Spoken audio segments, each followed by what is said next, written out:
I died believing he loved someone else, and watched my country burn because I trusted the wrong person. So I came back. This time, I forced him to marry me, just to keep him alive. But the real joke? The girl he loved since childhood was me all along. And the moment he finally realized it was the same moment I almost lost him again. The first thing I notice is the taste. Bitter, metallic, familiar. I stare at the cup in my hand, then at the shattered porcelain bleeding tea across the floor. My fingers tremble once, just once, before I steady them against the table. Poison. Again. For a moment, I don't move.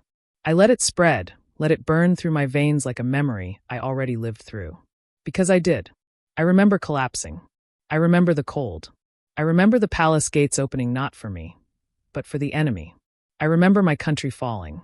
Your Highness? The servant's voice shakes. He's too young. He doesn't know what he's witnessing. I wave him away. Leave. He hesitates, then flees. Good. At least someone in this palace still knows when to listen. I rise slowly. The room tilts, but I've stood through worse. Assassination attempts, court betrayals, wars disguised as diplomacy.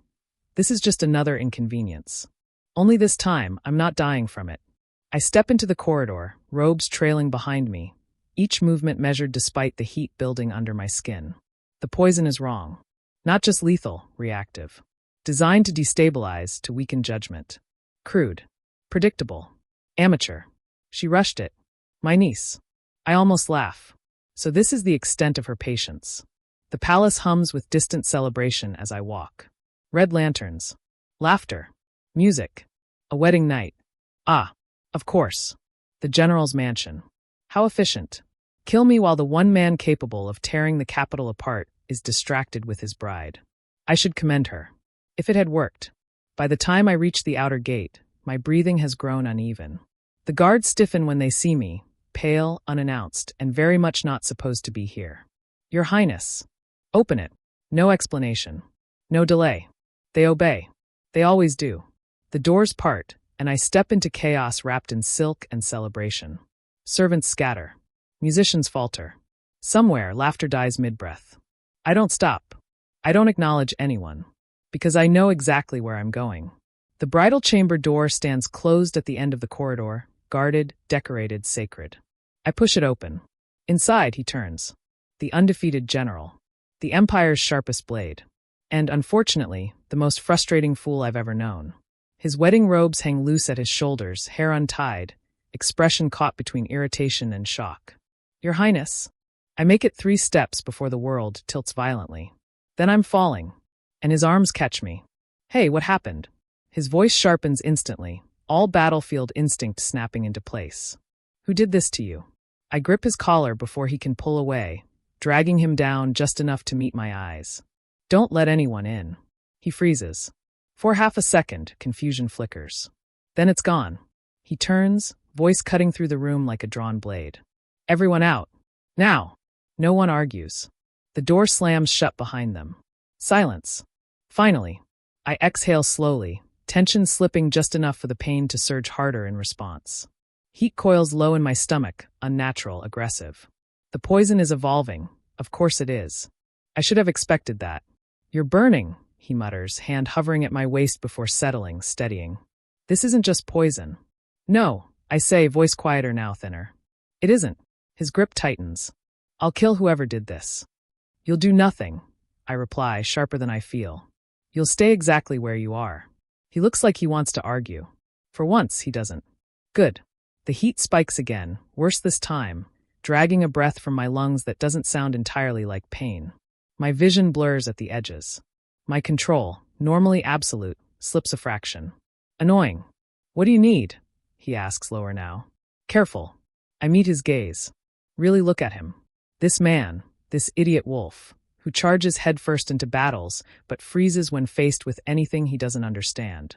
The one who, in my past life, stood too far away to ever see me clearly. The one who loved someone else. Wrongly. Always wrongly. I let out a quiet, humorless breath. Help me survive, I say. His jaw tightens. Then stop talking and conserve your strength. For someone who calls himself foolish, he gives orders well. The heat doesn't fade. It deepens. Spreads. Consumes. My grip on him tightens without permission, fingers pressing into fabric, into muscle, into something solid enough to anchor me. His hand shifts, uncertain at first, then steadier, firmer.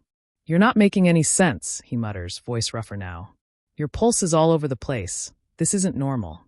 "Nothing about this night is normal," I cut in. A pause. Then quieter. "Do you trust me?" The question hangs between us, fragile and dangerous. In my last life, I didn't. Not enough. Not in time. This time, I don't hesitate. "Yes." He exhales sharply, like something inside him just snapped into place. "Then don't fight it," he says. "Whatever this is, we deal with it together. Together." I almost laugh at the absurdity of it. But I don't, because the heat surges again, stronger, dragging me closer, breaking down the last walls of control I built so carefully over years. And this time, I don't stop it, because I remember what happens if I do. Darkness. Death. Regret. Not again. Not this time. If I have to burn through this night, if I have to drag him into it with me, if I have to change the course of everything just to survive, then so be it. My fingers tighten in his collar, pulling him closer, close enough that I can feel the shift in his breath, the tension, the confusion. And something else. Good. Let him be confused. Let him struggle. Because by the time this night ends, everything will already be different. And when I wake up again, I won't be the man who dies quietly in the dark. I'll be the man who rewrites the ending. Starting with him. I wake before dawn. For a moment, I don't move. Not because I'm weak, no. That would be convenient. Easy. Familiar. But I'm not. My body feels intact. Warm. Irritatingly so. Alive. I stare at the canopy above me, the silk drapes half-tangled, the faint scent of wine and something heavier lingering in the air. My fingers curl slightly against the sheets. No pain. No poison. No death. So it worked. Slowly, I turn my head. And there he is. The Empire's undefeated general, currently sprawled across half the bed like a disaster no one bothered to clean up. His hair is a mess, his robes barely hanging on, one arm flung over his face as if even the morning light offends him. For a long second, I just look at him. Then I sit up. The movement pulls the blanket down slightly, and I stop. Marks. Faint. Scattered. Unmistakable. My expression doesn't change. But inside, something clicks into place with cold, precise satisfaction. Good. Very good. He wakes the moment I shift further away. Of course he does. Years on the battlefield didn't dull his instincts, just everything else. "You're alive," he mutters, voice rough, eyes still half-lidded. I glance at him. Disappointed. That wakes him properly. He pushes himself up too fast, then freezes mid-motion, like his body finally remembered everything before his mind caught up. His gaze drops, then snaps away. "We need to talk." I smooth my sleeve, completely unbothered. "Do we?" "Yes." He runs a hand through his already ruined hair, looking like a man who walked into a war he didn't agree to. "Last night, what exactly?" "You helped me survive," I cut in calmly. "That's not an explanation." "It's sufficient." "It's not," he snaps, then exhales sharply, forcing himself back under control. "You don't just walk into my wedding night half dead, collapse into my arms, and then this happens, and call it sufficient." I tilt my head slightly. "That depends on perspective." He stares at me. "You're doing this on purpose." "Yes." At least he's not completely hopeless. There's a knock at the door. Cautious. Hesitant. "General?" He closes his eyes briefly, like he's already exhausted with the day. "Go away." Silence. Then quieter. "It's the old general." A pause. He swears under his breath. "Give me a moment." The servant retreats. He looks at me again, tension returning sharper this time. "We can't ignore this." "Of course not," I say mildly. "Then, I'll handle it." He blinks. "You'll what?" I stand. Just like that. No hesitation. No embarrassment. No attempt to hide anything. His gaze flickers, then immediately jerks away again, ears turning red. Interesting. Very interesting. I file that away for later. When the door opens, the entire general family is already gathered outside. Efficient. I step out first. Silence drops like a blade. The old general's eyes widen. His wife stiffens. A younger officer in the back nearly chokes on air. Behind me, the fool finally emerges, looking like he regrets every decision he's ever made, including being born. "Your Highness," The old general starts carefully, voice tight. This situation is simple, I interrupt. They all freeze. Good. I let my gaze sweep over them, measured, calm, entirely in control. Last night, an incident occurred. Your son was involved. The general makes a strangled noise behind me. I ignore it. The old general doesn't.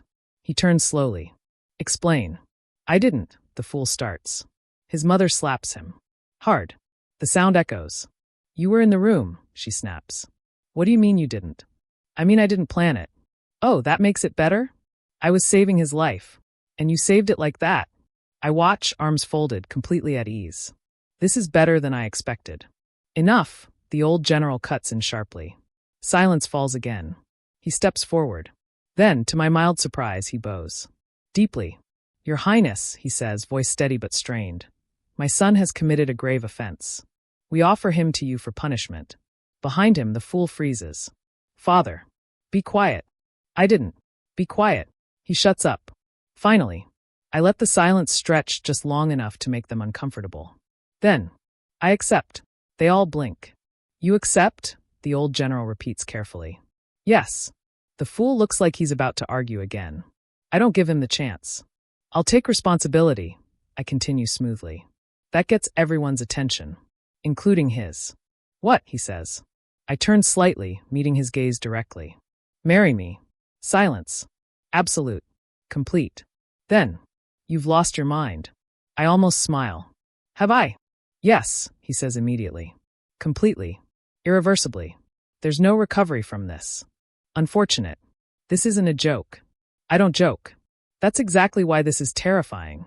Behind him, his family has already changed expressions. Shock. To confusion. To something dangerously close to approval. His mother leans toward the old general and whispers, loud enough for everyone to hear. At least he didn't disgrace himself with someone irrelevant. I'm still here, he mutters. No one asked you, she shoots back. I step closer. He instinctively straightens. Good reflex. Last night tied us together. I say quietly, just for him.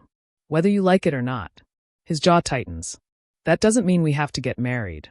No, I agree easily. He pauses. No, it means you don't have a choice. That lands. Hard. His eyes narrow. You're using this. Yes. You planned this. Partially. You're unbelievable. I've been called worse. I'm not agreeing to this. You already did. I absolutely did not. You let me stay. He stops. That hits deeper than I expected. Good. The old general clears his throat. Your Highness, he says carefully, if this is truly your decision, then our family has no objections. Of course they don't. His mother beams. Finally, some sense. He looks betrayed. By all of you. Don't be dramatic, she says. You're marrying up. I'm being sacrificed. To the Regent King, she replies. Try to suffer with dignity. I turn away, already done with the discussion. It's settled, I say. Footsteps follow me immediately. Of course they do. He catches up quickly, grabbing my wrist. I stop. Look down. Then at him. He hesitates, but doesn't let go. Progress. Why? He asks, quieter now. Less anger. More confusion. Good. That's where I want him. I meet his eyes. Cold. Calm. Unreadable. Because this time, I say softly, I intend to survive. He frowns. That doesn't answer anything. I gently remove his hand from my wrist. It answers enough.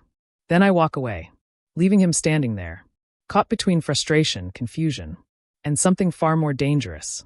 Recognition. It's starting. Slowly. But it's starting. And this time, I won't let him look away. I watched the court unravel exactly as it had in my previous life. Only this time, I was the one pulling the strings. The hall buzzed with tension, officials whispering behind sleeves, eyes flickering between me and the kneeling envoy from the Southern Kingdom.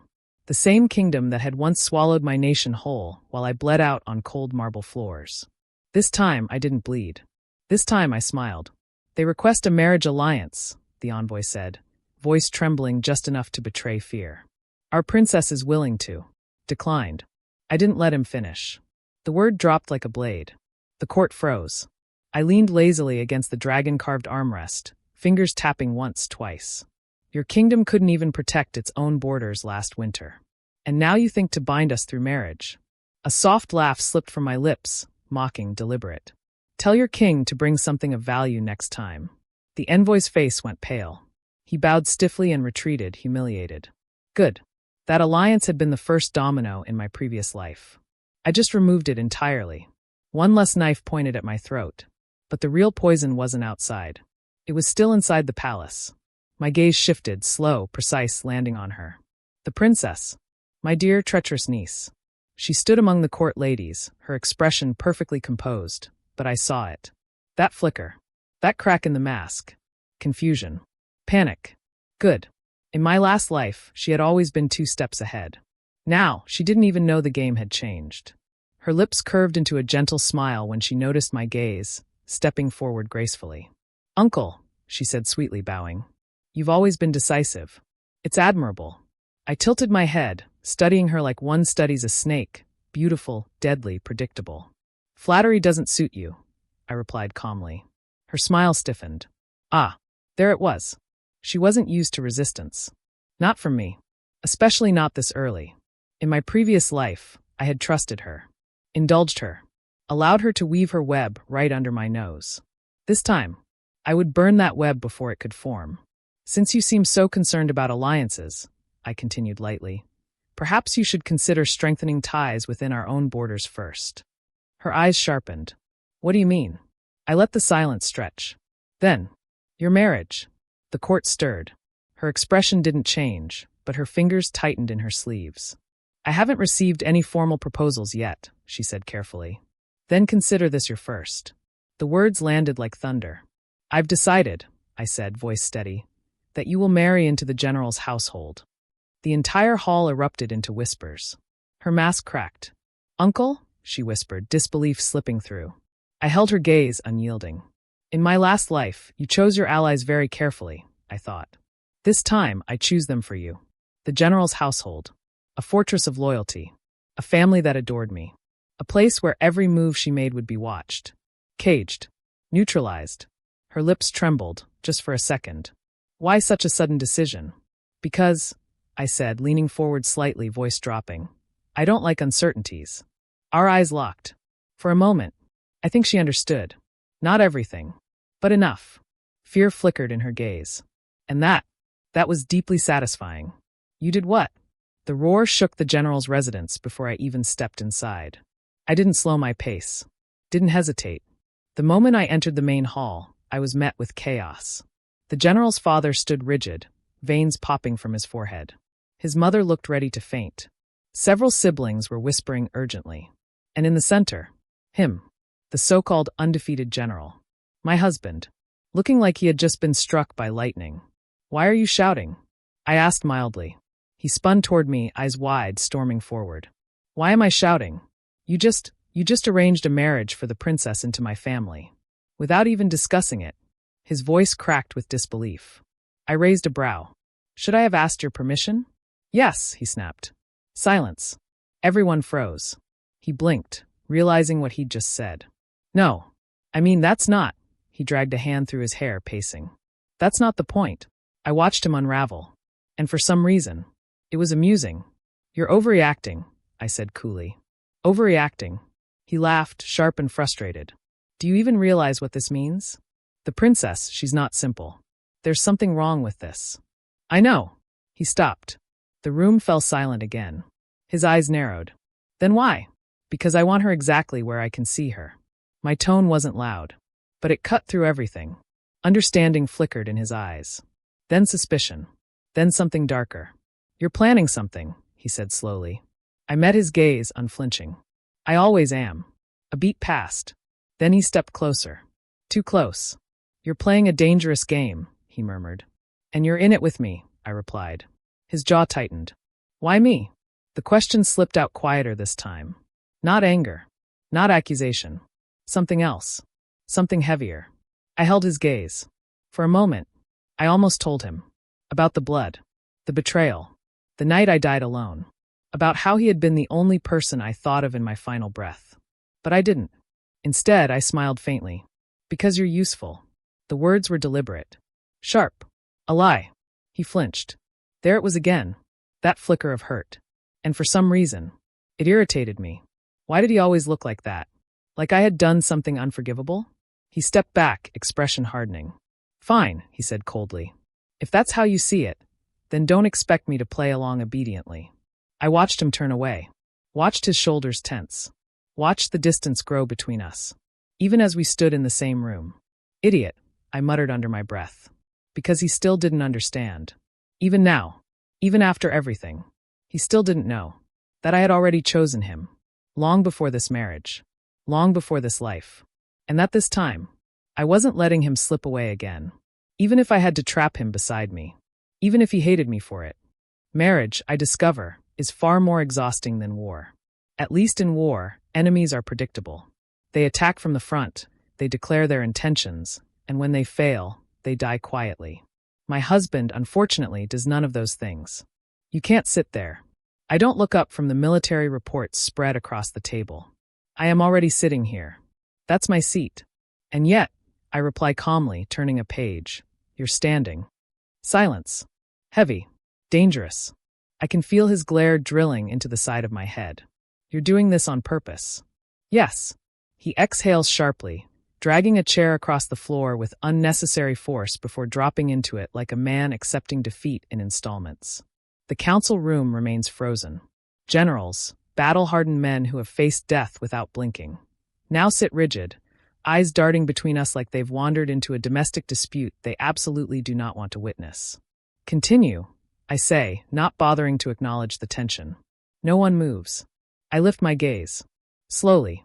Or would you prefer I finish the campaign planning myself? They flinch. One of them coughs. And no, Your Highness. We were just waiting. For what? No answer. Of course. I lean back slightly, fingers steepled. Then speak. Unless the entire army has suddenly forgotten how. They scramble. Maps are unrolled. Strategies are presented. Voices overlap, stumble, correct themselves. Across from me, the so-called undefeated general watches in silence. Not participating. Not interrupting. Just watching. I ignore him. Deliberately. The moment the meeting ends, he grabs my wrist. Again. He's becoming predictable. What exactly are you trying to prove? He demands, pulling me into a quieter corridor before I can brush him off. I glance down at his hand. Then at him. You're touching your regent. You're my husband, he shoots back. And you're superior. That's exactly the problem. I pull my wrist free. If your ego is injured, you should train more. It might improve your endurance.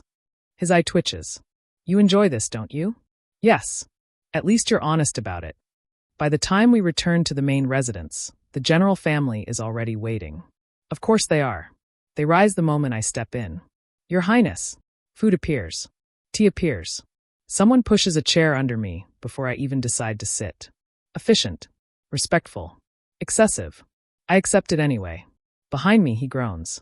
You don't treat me like this. His mother doesn't even look at him. That's because you're not worth the effort. I'm your son, and he is the regent king. You've made your preference very clear. I sip my tea. Peaceful. This is what order looks like. You're spoiling him, he mutters later, arms crossed as he watches his entire family orbit me like I've descended from the heavens. They're correcting their priorities, I reply. They're ignoring me. That's an improvement. He stares at me, long hard, then scoffs and turns away. But not before I catch it. That flicker again. Not anger. Something quieter. Something unsettled. Annoying. It's late when the house finally quiets. Too quiet. I step into the inner courtyard, the night air cool against my skin, the moonlight sharp and clean. For a moment, I allow myself to breathe without calculation. Just once. Just for a second. You always come out here? His voice breaks the silence. Of course. I don't turn. You always follow me? Only when you look like you're about to disappear.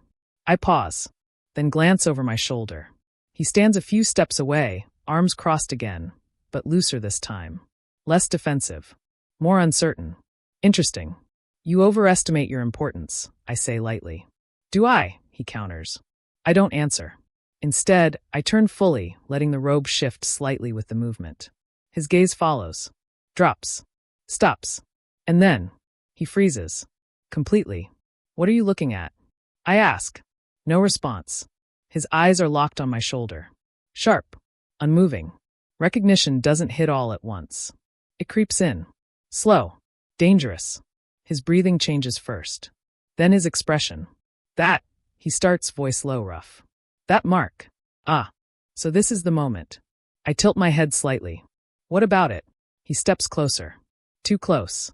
Closer than he's ever dared without arguing first. I've seen it before, he says. Have you? His hand lifts. Hesitates. Then stops just short of touching my shoulder. Like crossing that distance might shatter something. When I was younger, he continues, slower now, like he's piecing together something fragile. There was someone. Of course there was. I wait. Silent. Watching him struggle. I never saw their face clearly, he admits. They were dressed differently. But I remember this.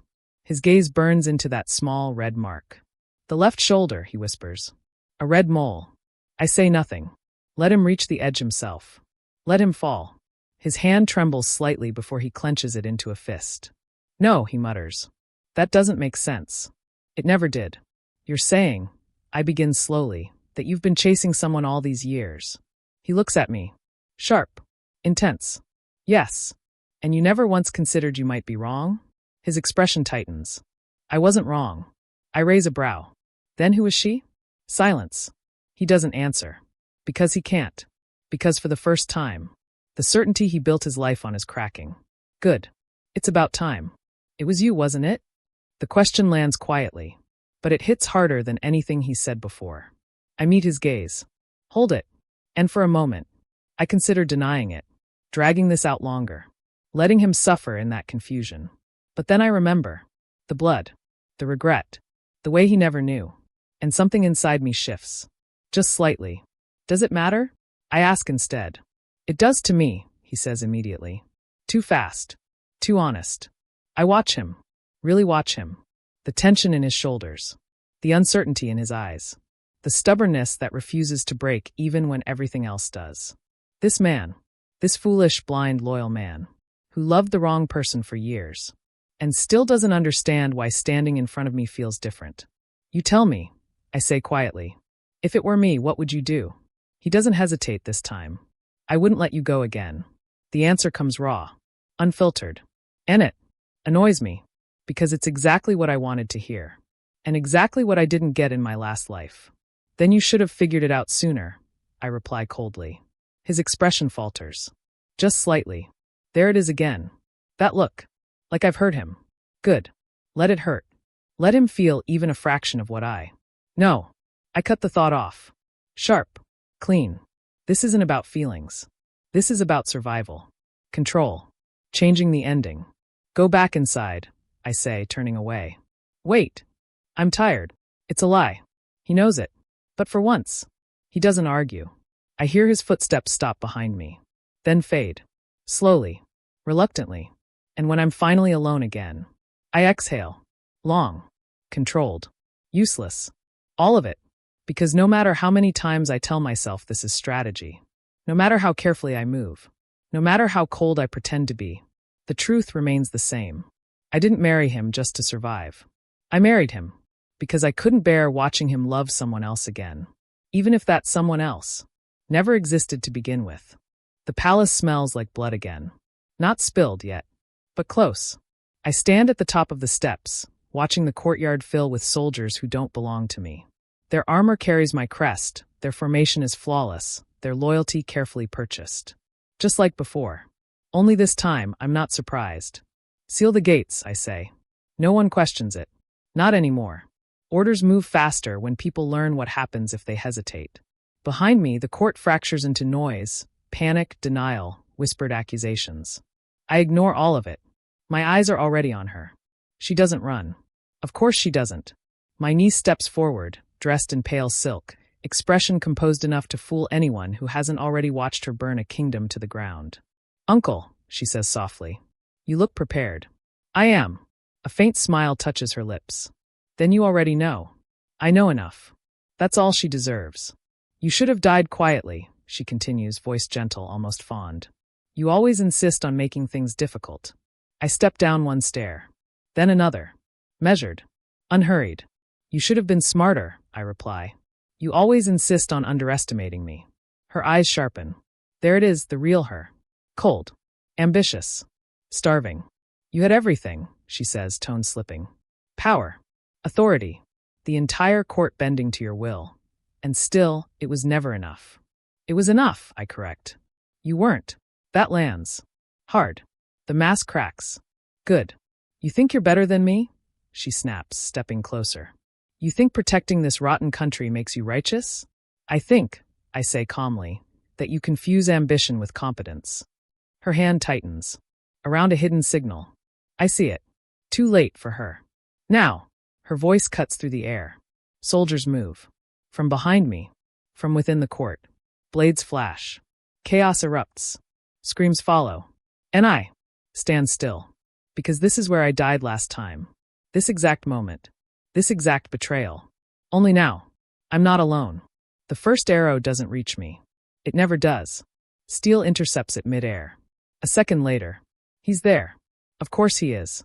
The so-called foolish wolf cub lands beside me, sword already drawn, eyes sharp in a way most people never see. Battlefield sharp. Deadly. Late, I remark. I had to confirm your bait worked, he shoots back. I almost smile. You knew, my niece whispers, staring at him. You knew all along. He doesn't even look at her. His focus stays on the enemies closing in. Not all along, he says. Just earlier than you'd like. Her expression twists. You were supposed to be mine. That gets his attention. Slowly, he turns. Were I? He asks, voice flat. You loved me, she insists, stepping forward. Since childhood you. No, he cuts in. Clean. Immediate. Absolute. You told me I did, he continues, gaze cold. I believed you. Her breath catches. For a while. He shifts his stance slightly, closer to me. Subtle. Protective. Instinctive. But I was wrong. Silence stretches for half a second. Then breaks. Violently. The courtyard explodes into motion. Steel clashes. Orders snap. Blood finally spills. This is the part one know. The part I've already lived. The part where everything falls apart. Except, this time, it doesn't. Because every move she makes, I've already seen. Left, I say. He moves before I finish. Behind. Blocked. Now. His blade cuts clean. Efficient. Perfect. We move like this. Again and again. Without pause, without hesitation, like we've done it 1,000 times before. Because in a way, we have. Just not together. Not like this. When it ends quickly. It always does. People like her don't plan for failure. They plan for control. And when control slips, they break. She stands alone now. Surrounded. Breathing hard. Still trying to hold on to something that's already gone. You changed it, she whispers, staring at me. You changed everything. Yes. No. She shakes her head, eyes wild now. No, you don't get to do that. You don't get to rewrite what was meant to happen. I already did. I step forward. One last time. You chose your path, I continue, voice steady. You just didn't expect me to choose mine. Her lips tremble. I would have been a better ruler. No, I say simply. That's the cruelest thing I could give her. The truth. It ends with a blade. Clean. Precise. Just like the poison she used on me. She falls. And this time, I don't follow. The courtyard falls silent slowly. One breath at a time. One heartbeat at a time. Until it's just over. I exhale. Long. Controlled. Finished. You're bleeding. His voice pulls me back. I glance down.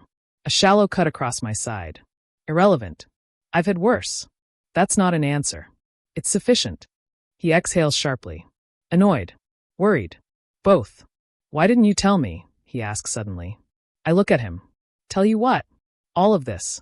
His hand gestures vaguely toward the aftermath. Her. The attack. The plan. You knew everything, and you still. I needed certainty. You needed help. I had it. He stills. Something in his expression shifts. That's not what I meant. I know. Of course I know. Silence stretches between us. Different this time. Not hostile. Not sharp. Just full. Heavy. Unavoidable. It was you, he says finally. Not a question. A conclusion. The one from before. I don't answer. I don't need to. He steps closer. Carefully. Like I might still disappear if he moves too fast. You knew I was wrong, he continues quietly. You knew I was looking at the wrong person all these years, and you still didn't say anything. I had more important things to do. That's not a reason. It is for me. His jaw tightens. You're impossible. I've been told. He stops in front of me. Close. Closer than before. No hesitation this time. Say it, he says. I raise a brow. Say what? Anything that isn't a calculation. Ah, that. I look at him. Really look. At the man who stood beside me when I died. And stands beside me now that I didn't. At the man who loved me. Without knowing it. At the man I. No. The word slips out automatically. Cold. Defensive. Safe.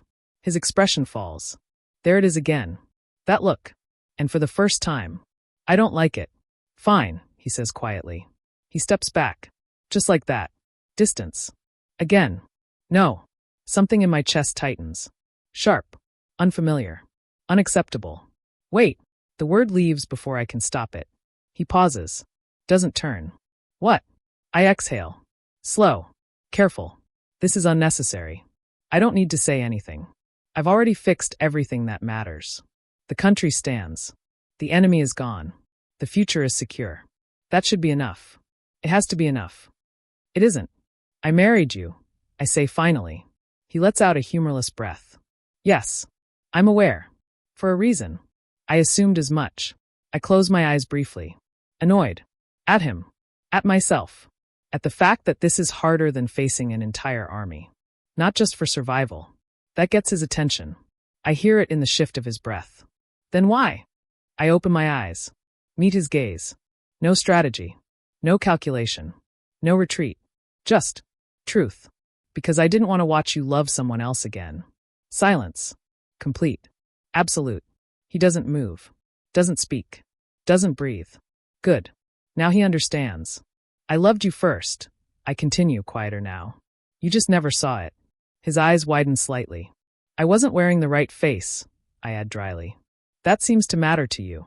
That's not. He stops, exhales, starts again. That's not fair. Neither was dying. That shuts him up. Another silence. But this one is different. It doesn't hurt. It doesn't press. It just waits. Say it again, he says finally. Of course. I almost scoff. But I don't. Instead, I love you. Simple. Clean. Late. But not too late. Not this time. He closes the distance in one step. Hands firm. Careful. Certain. Good, he murmurs, pulling me closer, like he's afraid I'll vanish if he loosens his grip. Because I'm not letting you take that back. I wasn't planning to. Liar. Occasionally. He laughs. Soft. Relieved. Alive. And for the first time. In both lives. So am I. This time. I didn't die. This time. I didn't lose him. This time. He knows. And this time. I'm not letting him forget.